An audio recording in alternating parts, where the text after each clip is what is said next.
Sebelum kita mulai, siapkan mental kalian. Karena apa yang akan kalian dengar adalah spoiler yang bisa mengguncang langit dan bumi. Ini dia kisah Tan Yun, sang pembalik takdir, sang Supreme yang bangkit dari kematian. Tapi ingat, kalau belum siap mental, lebih baik mundur sekarang. Dan pastinya, video ini bisa tayang berkat support luar biasa dari Dani lewat Saweria. Terima kasih banyak, bro. Kamu luar biasa. Langsung saja kita masuk ke dunia penuh dendam, kultivasi, dan kekuatan yang melawan takdir. Let's go! Dengan hati penuh amarah, Fuchasu terbang keluar dari Lehun Xuan, terbang keluar dari kota dengan kecepatan tinggi, dan memasuki istana waktu dan ruang. Kemudian, butuh 2/4 detik untuk tiba di Sekte Ilahi Dongso, dan 1/4 detik lagi untuk melewati susunan teleportasi, dan tiba di istana ruang dan waktu di luar danau Ilahi Dongso. Dia buru-buru terbang keluar dari aula ruang waktu, tetapi melihat lebih banyak baris tulisan di monumen besar di depannya. Fuchasu, kamu pasti sangat marah saat kembali. Aku lupa memberitahumu bahwa akulah yang menghabisi Fuchahen dan Fuchaqiu juga. Dan kau tertipu olehku dan bahkan memberiku api yang sangat langka. Juga, aku mengambil semua harta karun dari aula harta karun gerbang dalam. Terima kasih telah menyediakan sumber daya kultivasi. Melihat kata-kata itu dan kemudian melihat tubuh asli Cheng Kun dan Fang Yuan di tanah, Fuchasu merasa pusing karena marah. Dasar binatang buas, dasar penjahat dari klan Dewa Kuno Abadi. Fuchasu meraung ke langit. Ingat ini, kau telah menghabisi ke-16 putraku. Jika aku menangkapmu suatu hari, aku akan memakanmu hidup-hidup. Dengan kemarahan Fuchasu, jika Tan Yun ada di depannya saat ini, dia pasti akan dimakan. Setelah Fuchasu melampiaskan amarahnya, dia melepaskan kesadaran spiritualnya secara ekstrim, memperluasnya dengan kecepatan tinggi ke segala arah. Di antara jutaan orang, sebagian besar berada di kota Dongyufang, dan sisanya tersebar di langit bersalju yang luas. Pada saat ini, Tan Yun yang menyamar sebagai seorang pria malang bernama Wu Yi tiba-tiba mendengar suara Fuchasu dalam benaknya yang mengandung kemarahan yang tak berujung. Aku adalah pemimpin Sekte Dewa Dongso. Tidak seorang pun diizinkan untuk bergerak. Siapapun yang tidak mematuhi perintahku akan dihabisi tanpa ampun. Jantung Tan Yun bergetar dan dia langsung berhenti terbang. Dia berpura-pura bingung dan berbalik untuk melihat ke arah danau Dewa Dongso. Semuanya, tunjukkan tanda pengenal kalian segera. Suara Fuchasu yang tak terbantahkan terdengar lagi. Tan Yun buru-buru mengeluarkan token identitasnya. Lalu dia merasakan kesadaran spiritual samar melewati token itu lalu menghilang. Pada saat ini, para wanita di Menara Panjun merasakan jantung mereka berdebar-debar dan dahi mereka dipenuhi butiran keringat. Meskipun tidak ada keringat di dahi Tan Yun, punggungnya sudah basah oleh keringat dingin. Dia tahu dia tidak boleh memperlihatkan kekurangan apapun saat ini. Kalau tidak, dia pasti akan mati. Waktu berlalu menit demi menit, dan setengah jam kemudian, suara Fuchasu yang penuh dengan kehilangan terdengar di telinga Tan Yun. Kalian telah bebas. Begitu dia selesai berbicara, aura mengerikan yang menyelimuti Tan Yun menghilang. Tan Yun menarik napas dalam-dalam, lalu berbalik, terbang santai ke udara, dan menghilang di langit bersalju yang luas. Lebih dari setengah jam kemudian, para pengikut Sekte Ilahi Dongso di kota Dongyufang telah mengangkut jasad Fuchatian, Yuan Lieyun, dan 14 orang lainnya kembali ke Sekte Ilahi Dongso. Pada saat ini, Fuchasu telah kembali ke puncak Gunung Suci dengan mata merah dan bengkak serta wajah pucat. Dia mendesah dan melangkah masuk ke aula Wending. Kakak, kamu kelihatan tidak senang sekali. Apa yang terjadi? Fuchaling yang sedang duduk bersama Kaisar Dongso berdiri dan bertanya. Fuchaling adalah saudara perempuan kandung Fuchasu, permaisuri Dongso saat ini, dan ibu dari putra mahkota Yue Lieyun. Apa yang terjadi? Kaisar Dongso meletakkan anggur di gelas dan bertanya pada Fuchasu. Pemimpin sekte ilahi Dongso dan tamu lainnya semua memandang Fuchasu. Fuchasu mengepalkan tangannya, menatap Kaisar Dongso, dan akhirnya menatap Fuchaling. Dia berkata dengan sedih, "Aku ingin memberitahumu sesuatu, tapi jangan terlalu sedih. Sisa-sisa klan Dewa Kuno abadi menyamar sebagai tetua agung sekte dalamku dan menghabisi tunanganku. Malam ini, binatang buas itu menghabisi Tian-er dan yang lainnya." Kalimat ini bagikan bom yang menghantam pikiran semua orang yang hadir. Ke-16 putra Fuchasu kini telah meninggal dan tidak seorang pun dapat mempercayainya. "Kakak, apa yang kamu katakan?" Mata Fuchaling langsung berkaca-kaca. "Apakah kau bilang semua keponakanku sudah meninggal?" "Ya, mereka sudah meninggal." Fuchasu memegang bahu Fuchaling. "Lie Yun bersama Tian-er dan yang lainnya malam ini, dia juga terbunuh." Tubuh Fuchaling yang halus bergetar dan tiba-tiba dia merasa pusing. Lalu dia berteriak, "Kakak, apakah kamu berbohong padaku? Aku hanya punya satu putra. Bagaimana mungkin dia meninggal?" Kaisar Dongso yang berdiri di samping Fuchaling gemetar ketakutan dan air mata keruh mengalir dari matanya. "Kaisar, kamu harus membahaskan dendam anak kami." Fuchaling mengguncang bahu Kaisar Dongso dengan keras dan meratap seperti tikus tanah. "Jangan khawatir, aku pasti akan menangkap pembunuhnya dan memotong-motongnya." Sebelum Kaisar Dongso sempat menyelesaikan perkataannya, Fuchaling pingsan karena kesedihan yang amat sangat. Setelah Kaisar Dongso meminta seseorang untuk membantu Fuchaling turun untuk beristirahat, dia menatap Fuchasu dengan wajah sedih, lalu berkata, "Saudaraku, kita harus menangkap sisa-sisa klan Dewa Kuno abadi dengan cara apapun." Fuchasu menahan kesedihan di hatinya dan berkata, "Sekarang kita harus membahas cara menangkap pembunuhnya. Tuan Fucha, jika kamu dapat menggunakan kami, beritahu saja kami." Pada saat ini, seorang pria parubaya kekar berkata dengan tatapan tajam di matanya, "Kami bersedia membantumu dan menangkap sisa-sisa klan Dewa Kuno abadi sesegera mungkin." Alhasil, semua tamu yang hadir pun angkat bicara, menyatakan kesediaan mereka untuk menanti perintah Fuchasu. "Baiklah, kalau begitu aku ingin mengucapkan terima kasih sebelumnya. Selanjutnya, aku akan menceritakan kepadamu tentang rencana untuk menangkap sisa-sisa Dewa Kuno yang abadi." Setelah Fuchasu selesai berbicara, dia merenung sejenak. Kemudian secercah cahaya cemerlang melintasi mata Fuchasu yang berlinang air mata, dan dia melihat ke sekeliling pada orang-orang kuat itu dan berkata, "Sejujurnya, dahulu kala, Kaisar Dongso mengetahui bahwa sisa-sisa ras Dewa Kuno abadi belum meninggal dan telah tinggal di wilayah ilahi Shizu.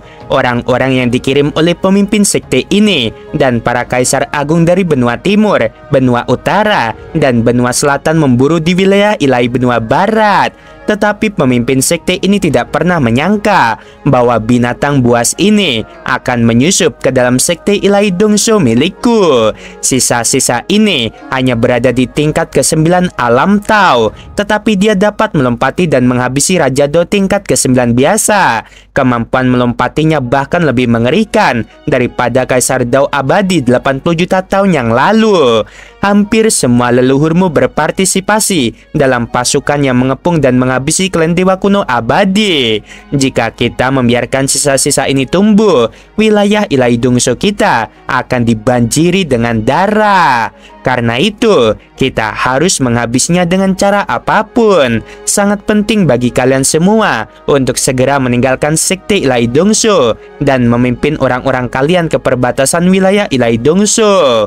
Jika sisa-sisa ini ingin meninggalkan wilayah benua timur, mereka harusnya pergi melalui Laut Iblis. Oleh karena itu, kita harus memasang jaring di perbatasan menuju Laut Iblis. Pada saat yang sama, semua kekuatan harus mengirim ahli Raja Dao atau yang lebih tinggi. Tidak peduli berapa lama waktu yang dibutuhkan, mereka harus menemukan sisa-sisa penjahat terkutuk ini. Untuk saat ini, hanya ada satu cara untuk menemukannya. Semua orang yang berada di tingkat ke-9 alam Tao harus ditangkap dan diinterogasi dengan ketat. Apakah kalian mengerti?" Para pemimpin pasukan utama membungkuk dan berkata, "Dimengerti." Fuchasu berkata, "Baiklah, kalau begitu jangan menunda lagi. Semua orang harus meninggalkan sekte Dongso sesegera mungkin. Kami pamit dulu." Semua orang kuat menjawab dan pergi. Tak lama kemudian, hanya Fuchasu dan Kaisar Dongso yang tersisa.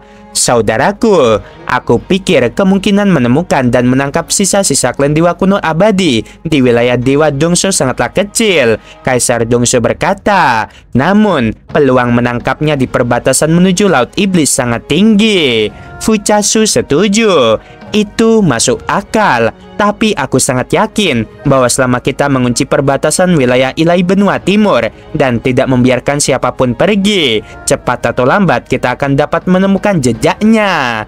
Dalam 3 tahun berikutnya, sekte ilahi Dongso dan banyak kekuatan di alam ilahi Dongso mengirim orang-orang kuat untuk mencari dan menghabisi Tanyun.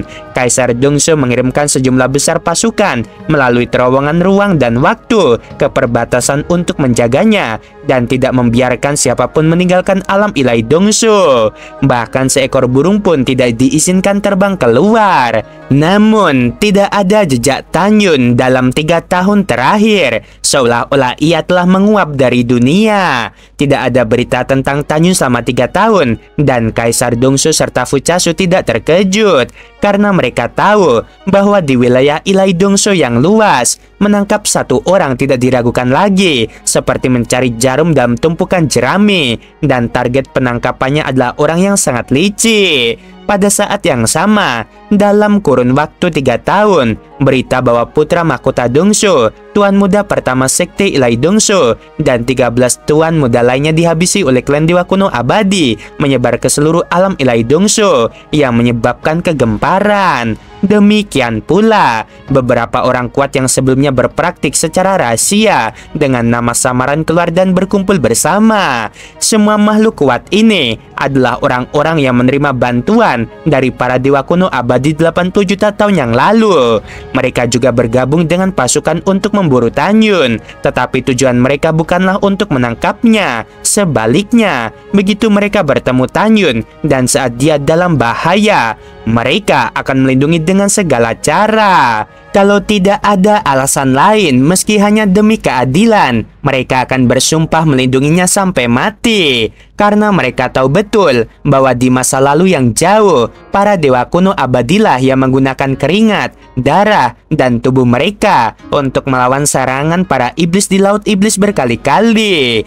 Di dalam hati mereka, Dewa Kuno abadi tidak hanya merupakan dewa terkuat di alam leluhur tertinggi, tetapi juga mewakili keadilan. Gunung Dewa Es dan Salju yang terletak di tengah tanah suci es dan salju merupakan tempat para dewa dengan kekuatan rendah berlatih. Di pinggir cagar alam es dan salju, di dalam gunung es, ada menara dewa 3 lantai yang tersembunyi. Itu adalah Menara Panjun. Tanyun dan teman-temannya sedang berlatih di dalam. Ada 36 ruang pelatihan di lantai pertama Menara Panjun, 18 di lantai 2, dan 1 ruang pelatihan dan arena seni bela diri di lantai 3. Tanyun berada di lantai 3, sementara istri, tunangan, dan orang kepercayaannya tersebar di lantai 1 dan 2. Satu hari pembukaan menghabiskan 10.000 batu leluhur kelas atas, dan 1 hari di dunia luar menghabiskan 3.000 tahun di dalam menara. Dia dapat membuka Menara Panjun untuk berlatih dengan batu leluhur bermutu tinggi tanpa khawatir.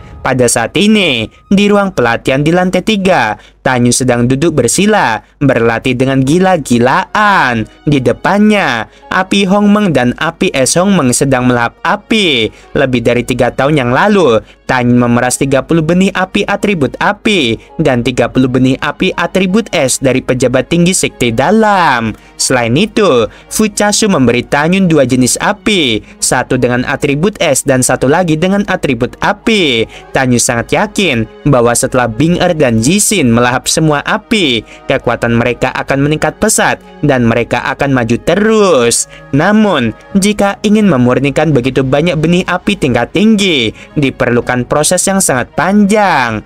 Waktu berlalu dengan cepat dan 20.000 tahun telah berlalu di dunia luar. 20.000 tahun telah berlalu di dunia luar, dan 16 juta tahun telah berlalu di Menara Panjun. Janin Tau Hongmeng ke-10 akhirnya terkondensasi di dalam kolam roh Tanyun, dan ia memasuki alam Tau kesempurnaan yang luar biasa.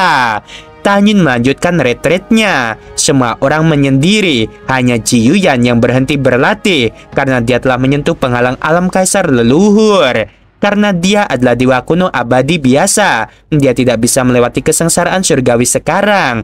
Begitu dia melewati kesengsaraan, Kaisar Benua Timur, Kaisar Benua Utara, dan Kaisar Benua Selatan kemungkinan besar akan mendapatkan lokasi spesifiknya. Oleh karena itu, demi situasi keseluruhan, dia ditakdirkan untuk tidak menerobos sebelum Tanyun mendirikan faksi sendiri atau menyatakan perang terhadap musuh secara terbuka. Meskipun dia tidak bisa meneruskan latihannya, dia masih sangat sibuk karena Tanyun memberinya buku rahasia 4 seni yang ditulis oleh pendiri domain bintang 4 seni, serta teknik peninggalan kakeknya dari Kaisar Dao Abadi agar dipahami oleh Ji Yuyan. Slip giok Kaisar Dao Abadi tidak hanya mencatat 4 seni mendalam dari klan Dewa Kuno Abadi, tetapi juga mencatat cara berlatih seni tombak Dewa Abadi. Ji Yuyan yang memiliki kekuatan abadi tidak dapat mengerahkan 100% kekuatannya setelah berlatih teknik tombak abadi, tetapi dia masih dapat mengerahkan 70% darinya. Waktu berlalu dengan cepat. 43.000 tahun telah berlalu di dunia luar sejak retreat ini, kecuali Tanyun, Yunxi, dan Ji Yuyan. Karena alam wanita lainnya rendah, alam mereka telah ditingkatkan dengan gila-gilaan. Semua orang telah meninggalkan Menara Panjun dan pergi keluar untuk melampaui kesengsaraan surgawi. Tentu saja, ketika Shen Shubing dan yang lainnya meninggalkan Menara Panjun, mereka menyamar sebagai monster jelek. Mereka tahu bahwa di dunia leluhur tertinggi, di mana yang kuat memangsang yang lemah, tanpa kekuatan yang cukup, kecantikan yang berlebihan akan membuat seseorang tidak mungkin melindungi dirinya sendiri, dan akan menjadi penyebab orang tersebut terjerumus ke dalam jurang tak berujung, sehingga mereka harus menyamar sebagai wanita jelek. Pada saat ini, langit di atas gunung es bergelombang karena angin dan awan gelap berkumpul dengan cepat. Di dalam gunung es di bawah, Tanyun di Menara Panjun tiba-tiba membuka matanya dengan kegembiraan di matanya karena dia telah menyentuh penghalang alam Dewa Dao. Tempat ini hanya berjarak setengah tahun dari sekte Dewa Dongso, terlalu dekat bagiku untuk bertahan hidup di sini. Tanyun berpikir dalam hati, aku harus menempa ulang Jini, Musin, Qingying terlebih dahulu. Setelah itu, Tanyun memblokir persepsinya terhadap penghalang alam Dewa Dao, dan seketika itu juga awan gelap di atas gunung es memudar, menampakkan langit penuh bintang. Setelah memblokir indranya, Tanyun terus duduk bersila dan mempersembahkan bahan-bahan pemurnian untuk menempa 11 pedang Dewa Hongmeng dan pedang pembunuh Dewa Hongmeng. Tanyun yakin bahwa dengan bahan-bahan pemurnian ini, dia dapat menempa pedang pembunuh Dewa Hongmeng dan 11 pedang ilahi Hongmeng menjadi senjata Tao tingkat atas. Alasan mengapa Tanyun tidak menempa 12 pedang sakti itu menjadi senjata Dewa Dao bukanlah karena pencapaiannya dalam pemurnian senjata tidak cukup, melainkan karena bahan-bahan untuk pemurnian senjata sangatlah sulit ditemukan. Ekspresi Tanyun menjadi serius dan tangannya berputar cepat dari dadanya dalam lintasan misterius. Seketika, aliran kekuatan leluhur setebal jari diserap ke dalam api Hongmeng seperti bintang yang tidak bergerak. Setiap bintang leluhur adalah sebuah fondasi. Dalam sekejap mata, 9.000 basis susunan bintang leluhur telah terkondensasi dalam nyala api Hongmeng. Kemudian, tirai cahaya meletus dari setiap bintang leluhur, terjalin dan menyatu dalam nyala api Hongmeng untuk membentuk tungku penempaan pemurnian senjata. Berikutnya, Tanyun mula-mula memanggil pedang ilahi Hongmeng emas yaitu Jini, menyebabkan Jini terbang ke dalam tungku penempaan susunan bintang dan mulai menempa terlebih dahulu. Waktu berlalu dan ribuan tahun telah berlalu di dunia luar. Di Menara Panjun, Tanyun menghabiskan 30 juta tahun dan akhirnya menempa Jini menjadi senjata Tao tingkat atas. Saat Jini berhasil menjadi senjata Tao tingkat atas, aura kuat menyebar dan menyebabkan seluruh ruang pelatihan runtuh. Tuan, aku merasa sangat kuat. Genie terbang keluar dan melayang di atas kepala Tan Yun, memancarkan suara yang menyenangkan seperti lonceng perak. Mulut Tan Yun sedikit melengkung. Tentu saja, ketika aku menempa Mushin, Kenying, dan yang lainnya menjadi senjata Tao tingkat atas, kekuatan formasi pedang pembunuh Dewa Hongmeng akan meningkat secara dramatis. Masuklah, aku akan menempa Mushin. Baik Tuan. Genie berubah menjadi seberkas cahaya keemasan, menembus ke tengah alis Tan Yun dan melayang jauh di dalam benaknya. Selanjutnya, Tan Yun menggunakan pedang ilahi Hongmeng Mushin dan dikaitkan dengan kayu dan menghabiskan 10.000 tahun lagi di dunia luar untuk menempanya dengan sukses. Waktu berlalu dengan cepat dan dalam sekejap mata, 90.000 tahun lagi telah berlalu di dunia luar. Tan Yun telah menyelesaikan penempaan semua pedang Hongmeng kecuali pedang pembunuh Dewa Hongmeng. Pada akhirnya, butuh waktu 30.000 tahun di luar untuk menempa pedang pembunuh Dewa Hongmeng yang berisi 11 atribut menjadi senjata Tao tingkat atas. Setelah Tan Yun dengan puas menyimpan pedang pembunuh Dewa Hongmeng di dalam benaknya, dia diam-diam berkata, "Sudah lebih dari 180.000 tahun sejak aku melarikan diri dari sekte Dewa Dongsu. Sudah waktunya untuk mengatasi malapetaka dan naik ke alam Dewa Dao." Setelah mengambil keputusan, Tan Yun mengamati api Hongmeng dan api es Hongmeng. Ditemukan bahwa api Hongmeng telah maju ke tahap Kaisar Dao. Pada saat ini, ia melahap jenis terakhir dari tahap suci Dao pamungkas. Jika tidak ada hal terduga yang terjadi, dibutuhkan waktu 30.000 tahun lagi di dunia luar untuk menyelesaikan pelahapan dan maju ke tingkat suci Dao. Api es Hongmeng telah memasuki puncak alam Kaisar Dao dan melahap api penguasa 10.000. Api ini juga merupakan tingkat suci Dao terbaik. Jika dilahap habis, ia dapat melangkah ke puncak tingkat suci Dao. Tan Yun penuh dengan harapan pada dua api ilahi Hongmeng yang agung ini, percaya bahwa mereka pasti akan menjadi bantuan besar baginya dalam menghabisi musuh di masa mendatang. Asalkan digunakan secara tidak terduga, akan ada efek tambahan yang kuat. Setelah itu, Tan Yun melepaskan indera spiritualnya dan mulai mengamati tingkat kultivasi para wanita di lantai kedua dan pertama. Melalui pengamatan, Tan Yun menemukan bahwa Yunxi memiliki tingkat kultivasi tertinggi. Dia telah melewati kesengsaraan dan memasuki alam Raja Dao, dan sekarang berada di alam Raja Dao tingkat ketiga. Shen Shubing sudah berada di level ketiga alam leluhur suci, kecuali Ji Yuyan yang belum berlatih dan masih berada di kesempurnaan agung alam leluhur raja. Wanita lainnya berada di alam leluhur kaisar atau alam leluhur raja. Setelah Tan Yun mengirim pesan untuk memberitahu gadis-gadis itu agar menjauh dari tempat ini untuk mengatasi kesengsaraan surgawi, dia meninggalkan Menara Panjun dan muncul di gua di dalam gunung es. Menara Panjun berubah menjadi seberkas cahaya dan memasuki lengan baju Tan Yun. Tubuh Tan Yun melesat menembus gunung es seperti bola meriam, menghilang di ujung langit dengan pecahan-pecahan es yang berterbangan. Pada saat yang sama, di alam ilahi Shizu, istana Tianmen dan bintang domain. Dalam bangunan kuno yang indah itu, Daokun dari domain bintang 4 seni berdiri dengan hormat di depan Fang Shiki yang sangat cantik. Kepala istana, inilah yang terjadi. Daokun mengerutkan kening dan berkata dengan jujur, sekarang tidak mungkin untuk melewati Laut Iblis dan mencapai wilayah ilahi benua timur. 18.000 tahun yang lalu, Yuner pasti telah menghabisi Yuan Lieyun, putra mahkota Dongsu, dan 16 putra Fuchasu, yang benar-benar membuat Fuchasu dan Kaisar Dongsu marah.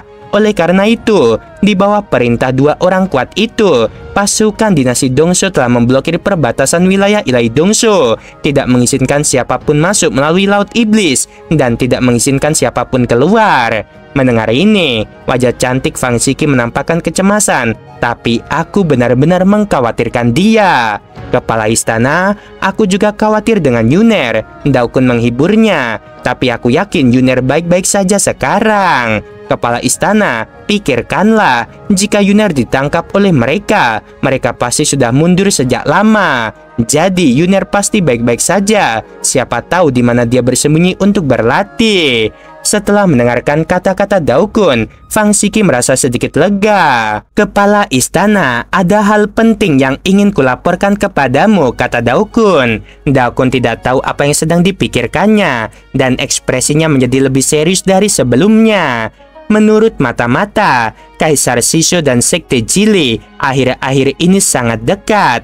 Ini bukan pertanda baik. Aku bahkan curiga mereka ingin membentuk aliansi dan menghancurkan istana Tianmen kita. Mendengar ini, tubuh halus Fang Xiki bergetar. Apakah beritanya dapat dipercaya? Itu masih dalam tahap konfirmasi, kata Daokun. Fang Xiki mengerutkan kening. Kirim lebih banyak orang. Tidak peduli metode apa yang kamu gunakan, kamu harus mendapatkan informasi yang akurat.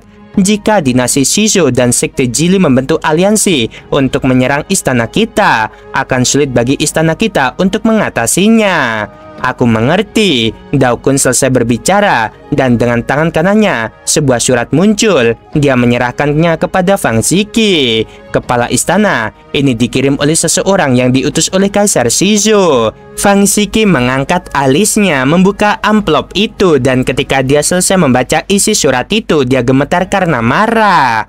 Kepala istana Fang, aku pernah berkata sebelumnya bahwa aku jatuh cinta padamu pada pandangan pertama di masa lalu, tetapi kamu tidak pernah menghargainya.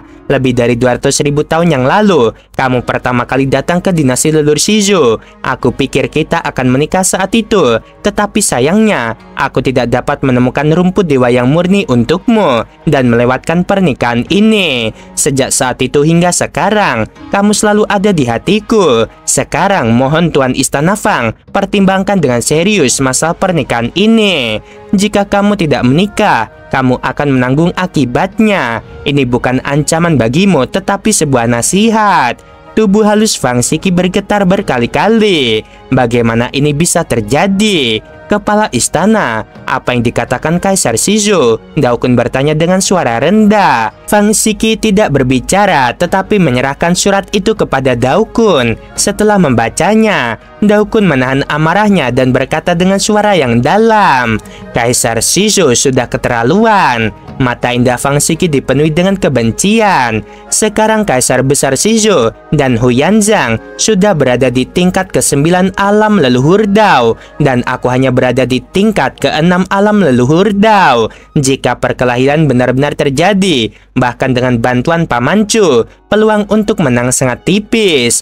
Daokun merenung sejenak dan berkata, Kepala istana, jangan terlalu panik. Paman Daoking sangat kuat. Jika hari perang benar-benar tiba, aku pasti akan meminta pamanku untuk datang membantu kita. Fang Xiki menjadi sangat gembira. Jika kita benar-benar dapat bantuan guru besar Daoking, maka kita akan memiliki ruang untuk bermanuver.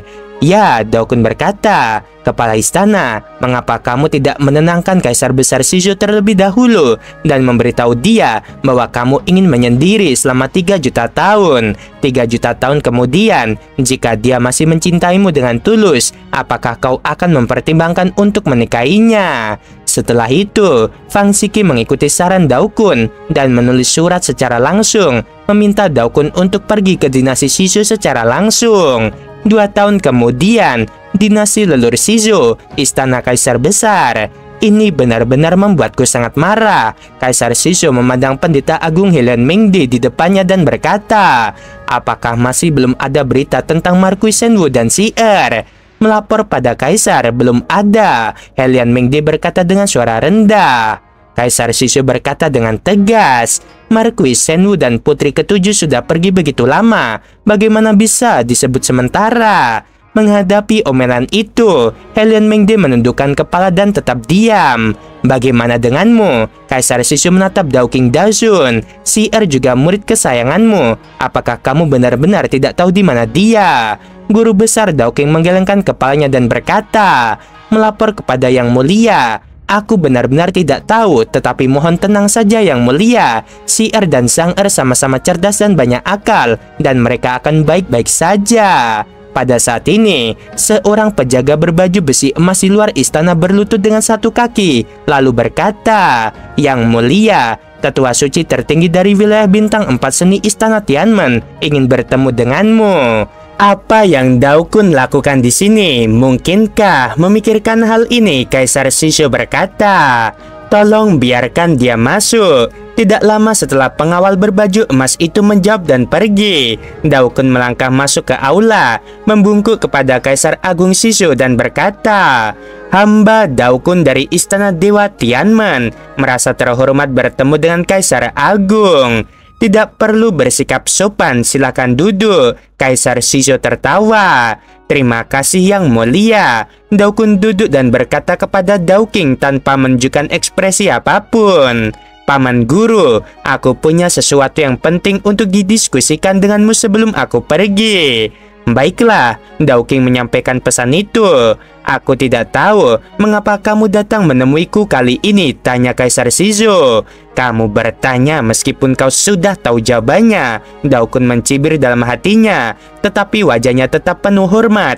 Ia melambaikan tangan kanannya dan sebuah surat melayang di depan Kaisar Agung Shizou.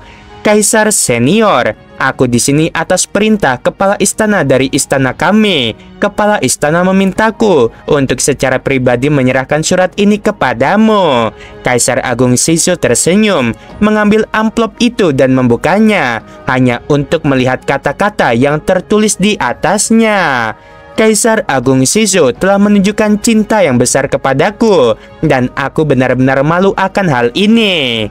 Aku telah mengasingkan diri selama beberapa tahun terakhir. 3 juta tahun kemudian, aku akan mempertimbangkan dengan serius untuk membentuk aliansi denganmu melalui pernikahan. Aku harap Kaisar Agung Shizou dapat mempertimbangkan dengan seksama masalah pembentukan aliansi dengan Sekte Jili. Mohon pikirkan baik-baik. Ditandatangani oleh Fang Shiki. Setelah membacanya, ekspresi Kaisar Shizou menjadi tidak yakin. Daokun memperhatikan perubahan ekspresinya dan berkata, Kaisar senior, kepala istana sedang tidak sehat dalam beberapa tahun terakhir, jadi dia tidak datang sendiri. Tetapi kepala istana berkata bahwa aku dapat mewakilinya dengan kewenangan penuh. Jika kamu memiliki pertanyaan, silahkan tanyakan. Aku akan menjawabnya jika aku bisa. Kaisar Shizou mengangguk dan berkata, perkataan Shiki akan dipertimbangkan dengan serius oleh Kaisar ini. Hari ini, Kaisar telah memperjelas bahwa jika Kaisar tidak memiliki rasa suka khusus kepada Shiki, aku pasti sudah membentuk aliansi dengan Sekte Jili selama bertahun-tahun. Karena Shiki memintaku untuk terus menunggu, aku bisa menunggu untuk membuktikan cinta sejatiku padanya.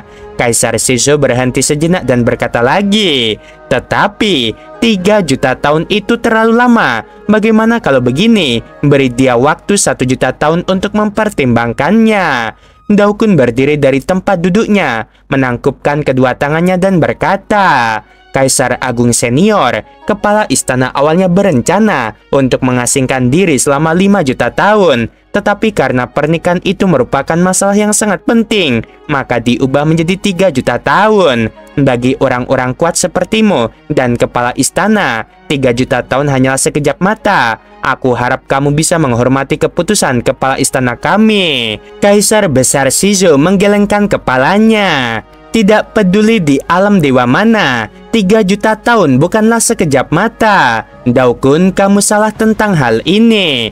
Namun demi Shiki, aku akan memberimu 500.000 tahun lagi. Setelah 1,5 juta tahun, aku akan mendapatkan hasil yang akurat. Hati Daokun mencelotos setelah mendengar ini, dan dia buru-buru berkata, Kaisar Agung senior, bagaimana aku bisa membalas kepala istana dengan cara seperti ini? Bagaimana kalau begini? Kamu menyerah selama 500.000 tahun lagi. Jika kamu setuju, aku akan berusaha sekuat tenaga agar kepala istana setuju untuk menikahimu. Kamu tahu bahwa akulah orang yang paling dipercayai oleh kepala istana. Mendengarkan hal ini, Kaisar Shizou mengerutkan kening, terdiam sejenak dan berkata, baiklah, berdasarkan kata-katamu, Kaisar besar ini akan setuju denganmu, tetapi ada sesuatu yang ingin aku katakan kepadamu. Silahkan bicara, Kaisar Senior Pinta Daokun. Kaisar Shizo berkata tanpa ragu. Jika Shiki masih belum menyetujui pernikahan ini setelah 2 juta tahun, aku akan mencincangmu menjadi beberapa bagian. Apakah kau mengerti? Daokun berpura-pura ketakutan dan berkata, Junior akan mendengarnya dengan jelas. Kaisar Shizo berkata, aku memiliki beberapa urusan penting yang harus diselesaikan, jadi aku tidak akan menjamu dirimu. Daoking, silahkan pergi dulu. Baik, Kaisar Agung. Setelah menerima perintah guru besar, Daoking berkata, Daokun, ayo kemarilah. Setelah itu, Daoking dan Daokun meninggalkan istana 95 Kaisar Besar. Di dalam istana, alis putih Helian Mingde bergetar dan dia berkata, Yang mulia, Fang Shiki jelas-jelas mencoba menunda waktu. Aku sudah tahu. Mata Kaisar Shizo menampakkan pandangan penuh nafsu. Bahkan jika dia ingin menunda waktu, aku harus setuju. Mingde, kamu harus tahu bahwa sekte Jili itu ambisius dan tidak dapat diandalkan. Begitu kita membentuk aliansi dengan Huyanzang dan menghancurkan istana Tianmen, mereka akan berbalik dan berurusan denganku. Konsekuensinya bisa dibayangkan. Tetapi jika kita membentuk aliansi dengan istana Tianmen, situasinya akan berbeda. Bagaimanapun, Fang Shiki hanyalah seorang wanita. Jika kita menikahinya, kaisar ini tidak hanya akan dapat memenuhi keinginannya untuk mendapatkannya, tetapi juga akan dapat mengendalikan waktu dan mengambil alih istana Tianmen. Dengan begitu, kita akan mampu bersaing dengan sekte Jili atau bahkan menghancurkannya, menyatukan alam ilahi benua barat, dan membuka pintu bagi kita untuk menaklukkan alam leluhur tertinggi. Jadi, kita mampu menunggu selama 2 juta tahun dan itu sepadan. Dari perkataan Kaisar Shizo, tidak sulit untuk melihat betapa licik dan berbahayanya dia. Di luar kota leluhur Shizo, Daokun mendirikan penghalang dan berlutut di depan Yang Mulia Daoking, memohon dengan matanya. Paman Guru, dalam 2 juta tahun, istana Tianmen kemungkinan besar akan berada dalam bahaya. Jika itu terjadi, tolong bantu master istana kami. Apa yang sedang kamu lakukan? Cepatlah bangun. Daoking membantu Daokun berdiri dan berkata, kakak seniorku juga salah satu dari 3 pendiri istana Tianmen. Hanya untuk ini, aku tidak akan tinggal diam. Kembalilah dan katakan pada Fang Shiki bahwa aku akan pergi ke sana 2 juta tahun dari sekarang. Aku tidak hanya akan pergi ke sana, tetapi aku juga akan membawa hadiah besar. Daokun tampak bersyukur dan berkata, aku merasa lega dengan kata-kata Paman Guru. Hati-hati Paman, aku pergi sekarang juga. Di alam dewa benua timur, di aula Wending, semua pemimpin sekte menundukkan kepala dan tetap diam saat mereka menghadap pemimpin sekte Fuchasu di depan mereka dengan butiran keringat dingin menutupi dahi mereka. Fuchasu dengan santai menghancurkan meja Gyo itu hingga berkeping-keping, lalu tiba-tiba berdiri dan berteriak, kalian sekumpulan sampah, 800.000 tahun berlalu dan kalian masih belum menemukan sisa-sisa klan dewa kuno abadi itu. Katakan padaku, apa gunanya aku memiliki orang-orang bodoh yang tidak kompeten seperti kalian? Menghadapi Fuchasu, para pejabat senior tidak berani mengatakan sepatah kata apapun. Fuchasu tiba-tiba berbalik, menampar seorang pejabat tinggi di depannya dan meraung, sisa-sisa klan dewa kuno abadi menghabisi semua putra pemimpin ini sudah lama sekali, dan kau bahkan tidak punya berita tentangnya, apalagi menghabisinya. Katakanlah kepadaku, kalau kalian bukan sekumpulan sampah, lalu kalian ini apa? Tepat ketika Fuchasu mulai marah, sebuah suara penuh hormat terdengar dari luar aula. Pemimpin tertinggi dinasti Dongsu, Yuan Changkong, ada sesuatu yang ingin aku tanyakan kepadamu, Tuan Fuchasu. Fuchasu menahan amarahnya dan berteriak pada para pemimpin senior, aku akan berurusan dengan kalian nanti. Setelah mengatakan itu, Fuchasu menarik napas dalam-dalam dan berkata, Panglima Yuan, masuklah. Baik, ketua sekte. Mengikuti suara penuh hormat, seorang lelaki tua berjanggut putih berusia 90-an, mengenakan baju besi, melangkah ke aula Wending dengan penuh semangat. Kalimat berikutnya membuat Fuchasu sangat bersemangat. Oke guys, sampai sini dulu 4 episode, berarti total sudah 8. Sebelum video berakhir, Min mau bilang sungguh membagongkan. Terima kasih.